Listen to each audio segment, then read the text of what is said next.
feel for the computers until they have more games in them to be able to have an opportunity to see where they stand. I'll start with my top 5 at number 5, Florida State, a team that continues to get better with Sexton coming in there and their defense as good as you'll find. Miami also with Lee at number 4. They dropped down after their performance against Louisville last week.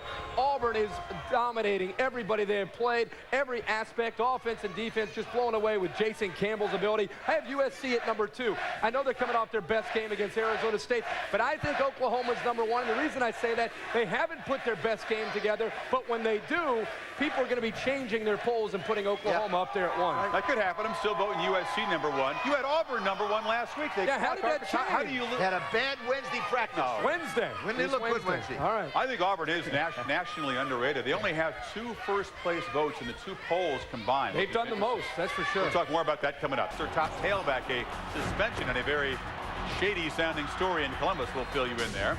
And the ink wasn't dry on the first BCS, so the controversy already has begun. The Sooners at 3, as you mentioned. The Canes are up to 2. Does Utah deserve number 7? We'll talk about it. The ranked team in the country, but can a freshman win it? We'll talk about Adrian Peterson and the Sooners against Kansas when we come back. Peterson, left tackle, 40, 35-30, 25-20, 15, 10, 5, touchdown, Oklahoma! 2-game skid.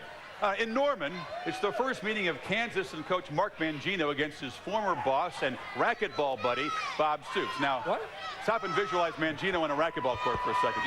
He's getting it. Stoops told us last night he would win 10 out of 10 of those games. Yeah. Now, I know Kansas is winless in their last 11 conference road games. I know the Sooners have won 17 straight home games, all by double figures.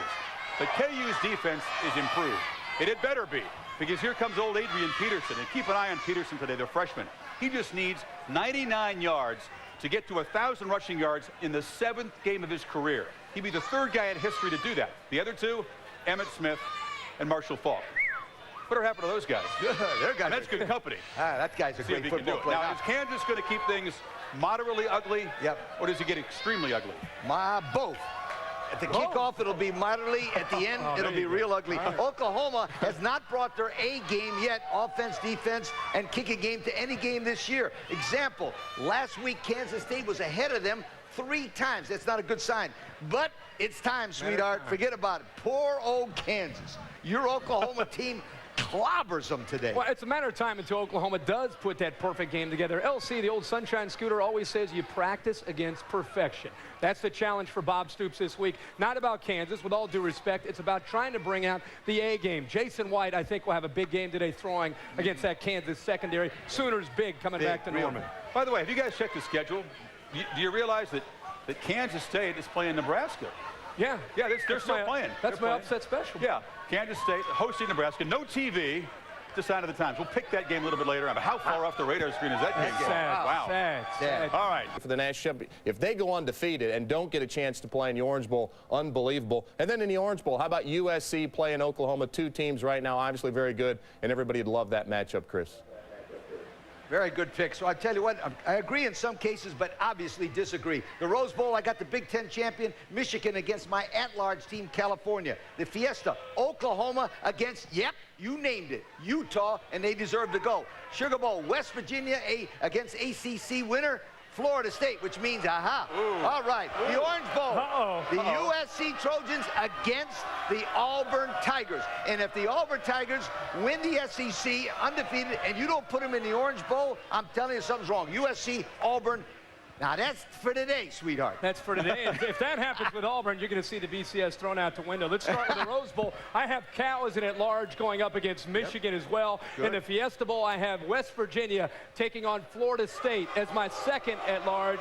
Then I agree with Trev and Lee. I have Sugar Bowl, Auburn, and Miami with one, if not both those teams undefeated. And then I have the Orange Bowl, Oklahoma, and USC. It seems like we agree on those last 2. Not the top one. Top 2, a little disagreement there. I see a lot of Seminoles all over the logo there on all your bowl picks. That must think, is that what they come in here a couple? We'll be here. Thursday night. That's a Thursday night game. You must think the Noles are going to win. That'd be a good one. You've already predicted the outcome of that game. North Carolina State and Miami I had too. North Carolina. That's next on Kyocera College Football Saturday Kickoff. Help me out, guys. Oh, these Sooner fans have yet to taste defeat either. A perfect 6-0 in the season, a number 2 ranking, a Big 12 championship game in their sights. is Big 12 football. The number 2 ranked Oklahoma Sooners hosting the Kansas Jayhawks. Norman, a pretty tough place to play, to say the least. 17 straight home wins for the Crimson and Cream. And attempting to pick apart Mark Mangino's KU defense, defending Heisman Trophy winner and Sooner senior QB Jason White coming off a 4-touchdown day and a tight win over K-State. Like that Crimson and Cream, right? I looked that up. Oh, yeah, that right there, the ADT National Championship Trophy, the very thing USC and Oklahoma are on a collision course towards. Welcome to Kyocera College Football Saturday kickoff alongside the Hall of Famers Kellen Winslow, Billy Ray Smith. I'm Patrick O'Neill, sitting in temporarily for Mike Goldberg. It's a pleasure for me to be here with you guys. I'm gonna shoot you down right off from your front. I love the way you walk, especially how you talk. Cause when you whisper in my ear and say, Johnny, I love that talk. But when you talk that talk, boom, boom, boom, boom.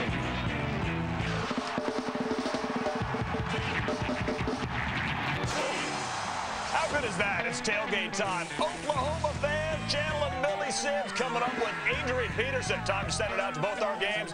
First up, you taking on Kansas or Big 12 football. Let's send it to the guys. Bill Lamb and Dave Lapham. Thanks, Patrick. Anytime you visit the University of Oklahoma for football, a must-stop is the Barry Switzer Center. And that means what we might as well call Heisman Hall, thanks to Jason White, winning the 4th Heisman Trophy in the school's history last winter. White is having another terrific season, and his career numbers are bordering on mind-boggling, including 59 career touchdown passes, the best in OU history. But sometimes he's a bit overshadowed by his own teammate, freshman running back Adrian Peterson. With more on him, my partner today, Dave Lapham, at another Heisman site. Thanks a lot, Bill. Well, Adrian Peterson, could he be the 4th running back to win the Heisman at Oklahoma? Billy Sims has done it. Steve Owens has done it. Billy Vessels has done it. Adrian Peterson has a very good chance. Everybody knew about his sprinter speed and acceleration. He is truly a game breaker. But what they're most pleasantly surprised about is how he thrives running the ball between the tackles, getting those tough yards when the game is on the line. 32 carries against Texas, 36 carries against Kansas State. When the game had to be won in the 4th quarter, Adrian Peterson stepped up. So, speed, acceleration, power, toughness. Bill, those are 4 reasons I think he's going to be a Heisman Trophy finalist. I really believe that. Going to be fun to watch him. That sets the table for Oklahoma and Kansas. The Heisman hunt goes on, and OU trying to take another step toward what they hope will be another national championship. Now let's take it to Barry Tompkins at number 1, USC. Well, same with Bob Stoops in the 2nd-ranked Oklahoma Sooners. Who's the better team right now? By the way, Miami is just south of Orlando, for those who didn't know geographically. Who's the better team? I was forced to do this, I tell you right now. SC, Oklahoma, it's a coin toss week in and week out. But you take a look, and if you're forced to choose, I would go offensively with Oklahoma being the better offense, mostly because of their offensive line. Returning people strong, they do a great job. Defensively, it would have to go to SC. Statistically speaking, the number of sacks that they have, the number of turnovers that they force, they get the nod there. Special teams, I go to SC because, again, they're forcing turnovers. They make people scared sometimes. They just drop the ball, BR. And, of course, they've got Reggie Bush. On the coaching side, Pete Carroll, Bob Stoops, I love them both, but it's Norm Chow that gives the nod to that staff for SC. The X Factor, I believe, is the most versatile football player in the country, Reggie Bush, in the most versatile offense. They do a great job of finding ways to get him the ball, BR. That's why SC, in my opinion, right now is a better team. 4 out of 5 categories. 4 out of 5. And as I was breaking this down, you know, Kellen, I got to tell you that I agree with you along the same lines you were breaking this whole matchup down. When you look at the Oklahoma Sooners, the fact they had the 10 returning starters, a great offensive line, the Heisman Trophy quarterback, let me tell you, this is the missing piece right here, Adrian Peterson. He shows up, all of a sudden things fall into place. Defensively, SC, you mentioned the stats. I'm talking about 29 sacks and 18 turnovers for the Trojans. Coaching, let me tell you something, or special teams, excuse me. It's a draw. They've got a better kicker in Oklahoma, Trey DeCarlo, but I got to tell you, Reggie Bush running those kicks back, that evens everything out. The coaching, Oklahoma misses Mike Stu. How do you not miss a guy like this? This kind of fire on the sideline. Oh, man, let me tell you, I love this guy. And intangibles, Oklahoma, it's stuck in their crawl. They didn't get a shot. at LSU last year to play for that beautiful trophy, and that's something that is still hanging right there. They just can't get over that until they get in that BCS title game. Wait, you agree with me?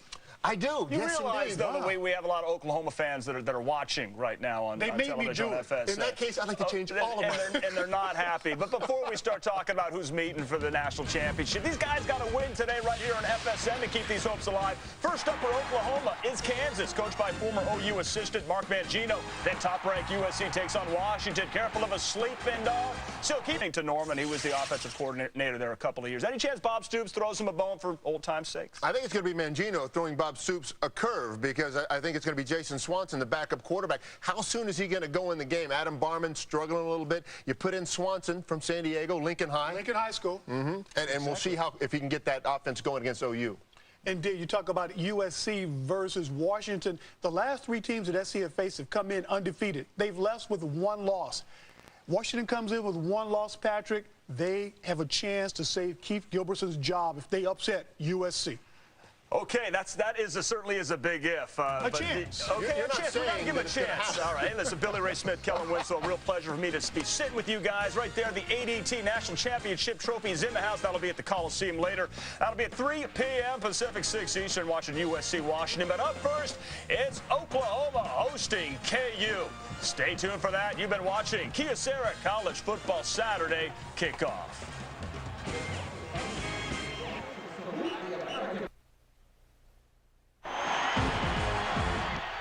The Oklahoma Sooners are seeing double. They're ranked 2nd in the nation. They have 2 bona fide Heisman Trophy candidates in quarterback Jason White and freshman sensation Adrian Peterson. And for the 2nd week in a row, they put their undefeated record on the line against the Kansas squad. Today, the upset-minded Kansas Jayhawks are storming into Norman, looking to put a hurt on the Sooners. Kansas at 2nd-ranked Oklahoma. Hitch up that Sooner Schooner, fellas. Let's see if OU can ride it into the national championship. Kickoff is moments away on FSN.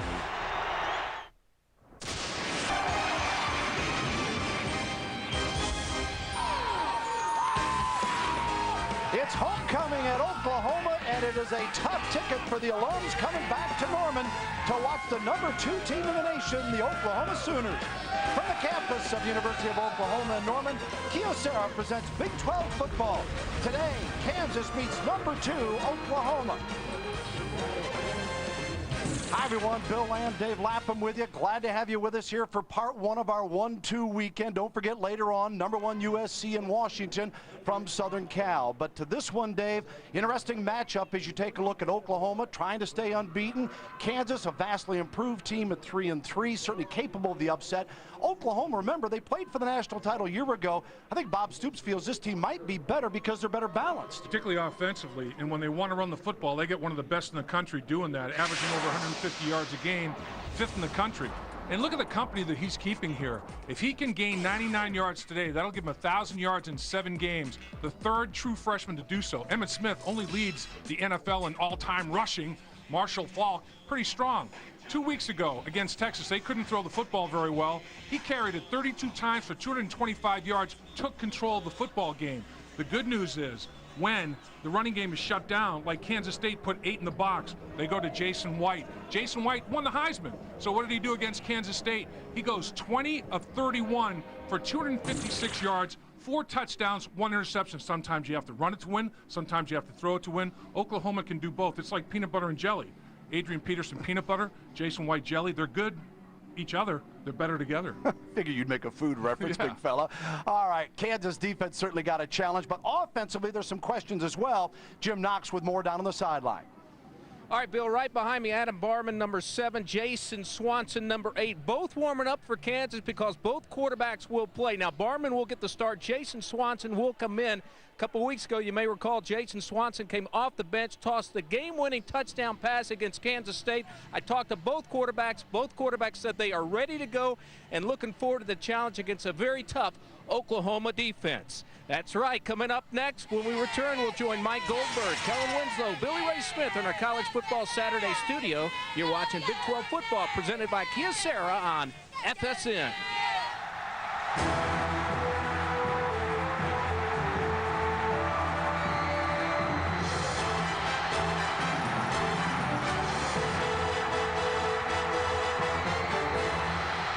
Titans coming in, #1 USC trying to take care of business against the hapless Huskies.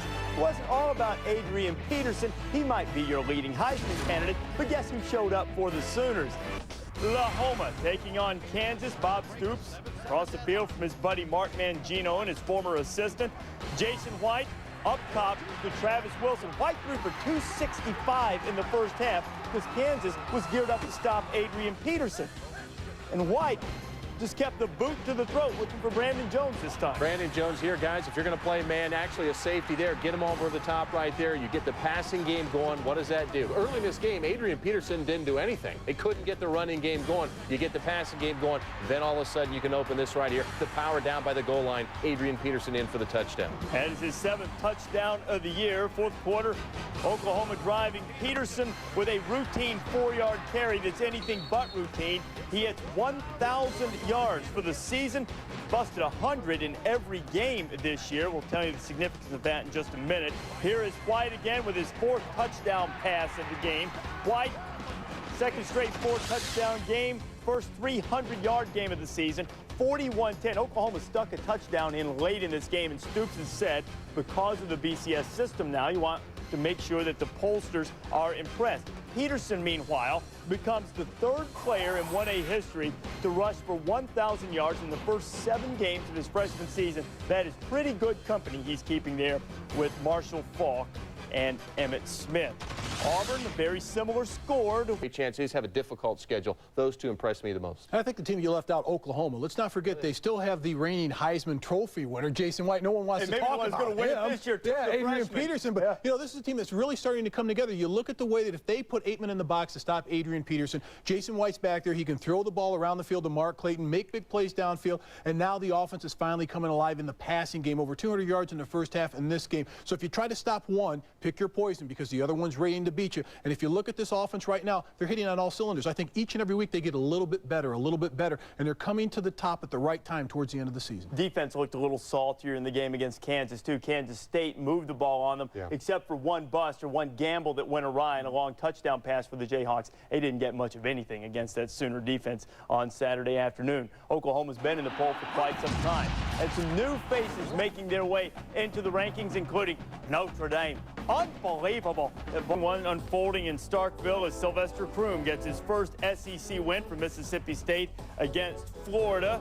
Snaps a 9-game SEC losing streak for the Dogs. Adrian Peterson busts 1,000 yards, just the 3rd freshman to bust 1,000 in his first 7 games. Mike Hart of Michigan, his 2nd straight 200-yard game. Wolverines have found themselves a freshman running back. Michigan and Wisconsin still undefeated in the Big Ten. They will not play this season. Wisconsin holds the tiebreaker. SC, Oklahoma, Miami, Auburn, all atop the poll, all rolling and rolling big. You guys follow us in college football on Saturday. You know that I am firmly against going for 2 until the 4th quarter when you need it. So it's okay to go for 2 now. We got Mark and Trev over there. Guys, I want to know your biggest surprise, your biggest disappointment on the day. Trev, let's start with you with your biggest surprise. Actually, Reese and Mark, my biggest surprise is a team that lost. Deep in the end zone, you didn't think Hester was going to run it out of there, you know? 4-2-5-40, that's all I got to say. Hey, guess what I got in my hand? Oh, yeah. Well, BCS projections. Oh, very nice. Second week of the BCS projections. These brought to you by Allstate. Brad Edwards, our BCS guru, assuring us that USC will still be on top, that Miami, perhaps somewhat surprisingly, will be ahead of Oklahoma. Auburn sitting there in 4th. Florida State and Wisconsin will round out the top 6. All right, now, what do you think? Let's look at this. If this is the way it shakes out, I know that during this weekend, you've come to the belief that Auburn should be #1 in the poll. Again, guys, I think that Auburn should be #1 in the polls based on their body of work for the whole season, who they've played. It's the reason why they're #4 in the BCS rankings is because where they started. They haven't gotten high enough in both polls, and obviously 2/3 of the BCS is the coaches poll and, of course, the AP poll. What do you think, Mark? Well, I think that Utah's not up there anymore, and I think that it's the schedule. It's respect the strength of schedule, but I still like USC #1. I think right now they just have an on-off switch with Pete Carroll with his football team. If they're behind by halftime, flick it goes on, and they just rev it up, and they come out, and they just beat you in the second half. Here's the thing to watch from the standpoint of Utah. Utah's still unbeaten, but now some of the one-loss teams, you wonder where Michigan will be ranked in relation to Utah. Will some of the pollsters start to move the Wolverines ahead of the Utes as they finish their schedule, which is not necessarily the strongest down the stretch? Could potentially hurt Utah's opportunity to make it into the BCS. And I told you there's going to be 5 undefeated teams. We'll keep some not even on that list. Hey, let's hand out some helmet stickers. Mayday gets First started. one goes to the Tennessee Volunteer safety. Jason Allen? Jason Allen, 15 tackles, 10 solo tackles in the victory over Alabama.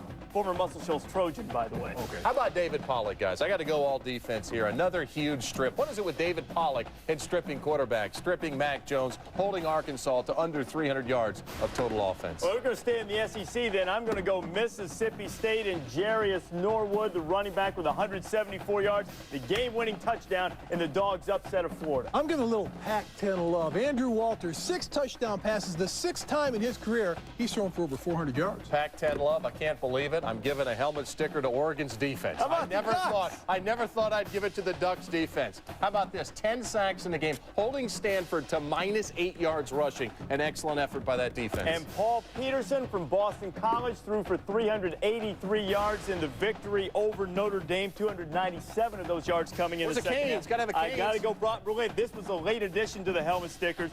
Brock Berlin with 5 touchdown passes for Miami. He too gets a helmet sticker. Just about to wrap up October now. One more week in this month before we hit that home stretch of November when you drive for conference championships. Magnificent 7 still sitting there. We'll see how they fare coming up. For Mark May and Trev Alberts, I'm Reese Davis. We'll see you next week.